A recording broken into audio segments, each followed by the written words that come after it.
Hello guys, கருப்பா அழுக்கு படிஞ்ச ஜுவல்ஸை எப்படி வெள்ளையாக்க போறோம் தான் பார்க்க போறோம். சின்ன பாத்திரத்தில் கொஞ்சோண்டு தண்ணி, 2 ஸ்பூன் உப்பு, ஒரு shampoo packet, washing machine liquid போட்டு ஒரு 10 மினிட்ஸ் கிட்ட நல்லா கொதிக்க விடணும். ரொம்ப அழுக்கு படிஞ்ச சில்வர் ஜுவல்ஸ்லாம் போட்டு ஒரு 15 மினிட்ஸ் கிட்ட நல்லா கொதிக்க விடணும். நல்லா பொங்கி வரணும். டர்ன் பண்ண விட்டுறணும். Colgate paste, brush, Pitambari powder ஒன்று. கோல்கேட் பேஸ்ட்டை நல்லா தொட்டுட்டு தேய்ச்சா நல்லா வெள்ளையாயிடும். இதே ப்ராசஸை நான் எல்லா ஜுவல்ஸுக்கும் பண்ணி எடுத்துக்கிட்டேன்.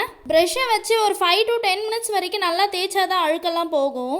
பேஸ்ட் தொட்டு தேய்ச்சிட்டு தண்ணியில் டிப் பண்ணி பீத்தாம்பரி பவுடர் போட்டு ஒரு 10 மினிட்ஸ் கிட்ட நல்லா தேய்க்கணும். நீங்கள் ப்ரெஷ்ஷை வச்சு தேய்க்கிறதுனால உள்ளே இருக்கிற கருப்பான மைன்யூட்டான அழுக்கெல்லாம் வந்துடும். அப்புறம் தண்ணியில் நல்லா டிப் பண்ணிட்டு ஒரு காட்டன் கிளாத்தால் நல்லா வெட் பண்ணிக்கிறேன். நல்லா தொடச்சி எடுத்துக்கோங்க தண்ணி இல்லாமல். அப்புறம் பிஃபோர் ஆஃப்டர் பிக் பாருங்க, எவ்வளோ டிஃப்ரென்ஸ் தெரியுது அப்படின்னு பாருங்க.